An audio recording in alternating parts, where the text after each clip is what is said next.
Today's date is October 1st, 2012, Monday, 9 a.m. exactly.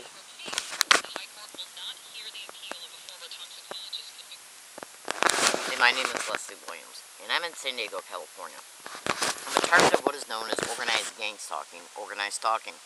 And I'm here today, fellow American citizens, to tell you that I have literally caught the San Diego Police Department, the San Diego Homeless Rescue Mission, three separate universities, multiple businesses, and MTS transportation, including their bus routes, trolley routes, and their bus and trolley stations, engaging in direct organized gang stalking expeditions.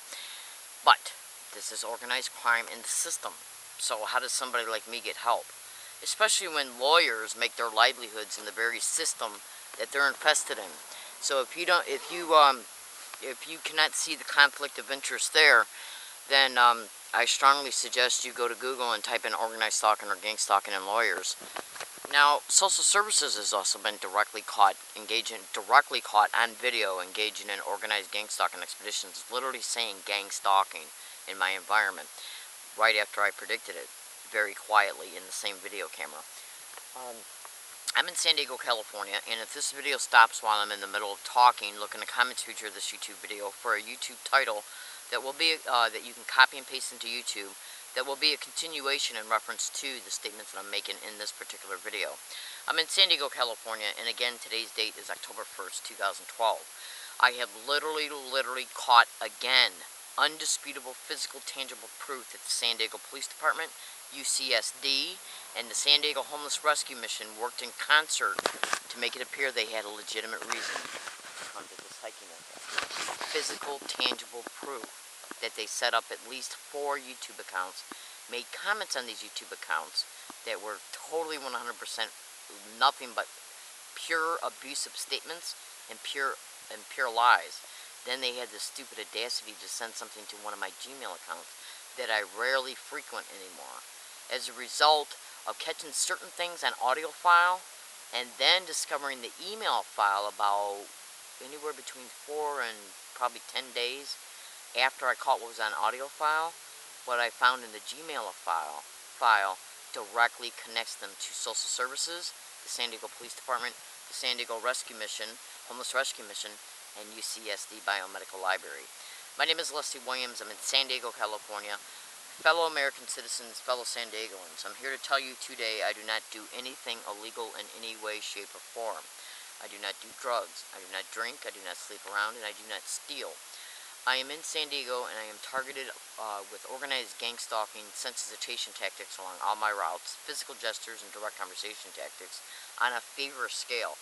You would not believe what I put up with over at the Biomedical Library over at UCSD, by library staff, biomedical library staff, and by people, including students, that they get to come in and sit next to me and deliberately go like this or like this for the whole duration of whether sitting in front of me, across from me, or next to me.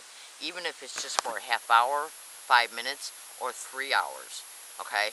And they literally are using biomedical library staff to literally say gang stalker or gang stalking quietly, but loud enough for me to hear, and even loud enough for my audio tape recorder to hear. I'm in San Diego, California, and what I do is I expose these crimes because they're directly connected to all types of racketeering schemes, land co-opting, property co-opting, mortgage co-opting, identity theft, human trafficking, sexual servitude rings, prostitution rings. Now, if these types of criminal expeditions are going on university campuses, where personal financial information is exchanged between a student, a parent, financial aid, administrative staff, I have literally been gaslighted by people that walk into the dean's office that is right next door to the biomedical library. I have had so many university staff engage in organized gang stalking, gaslighting, physical gestures, sensitization tactics towards me. I literally cannot count them on my hands and toes anymore. Literally. I mean, it's just almost mind-boggling.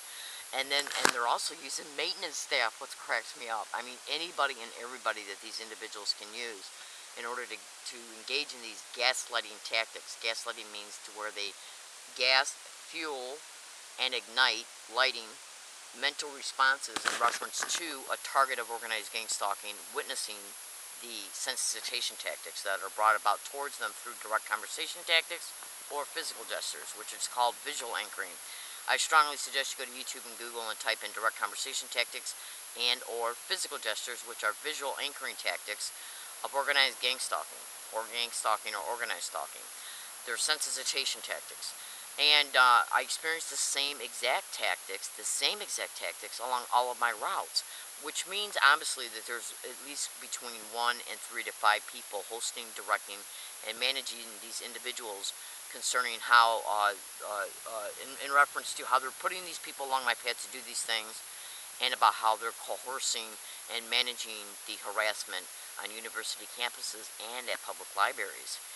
Yeah, and can you believe this? I have saved emails that go all the way back to 2006 about how I was gaslighted by a Mimi, okay, at the Point Loma Library, okay, in 2006, okay? And, they're still doing it. On rare occasions when I go over there now, they're literally, and security guards in 2006, patrons in 2006, and other library staff in 2006.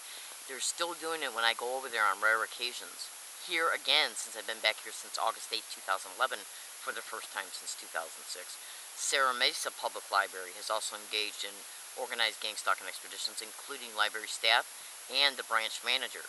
Because after he engaged in it, I asked him who he was. I forgot his name though. I got it on audio file. And see, they set up this harassment, and they get on their phones. When they see that a target's, a lot of the stalking is achieved through GPS tracking of a target's cell phone, and through other technological capabilities as well.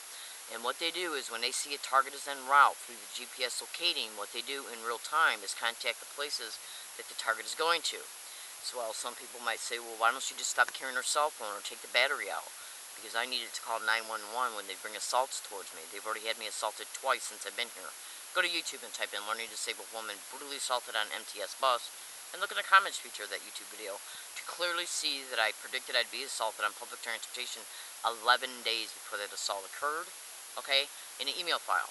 That email file was printed and scanned, attached in a blog, and the blog's URL address is in the comments feature of that video. Also, MTS sent me an altered video of that assault. Look at that video closely. The back door is on the wrong side of the bus periodically throughout the assault.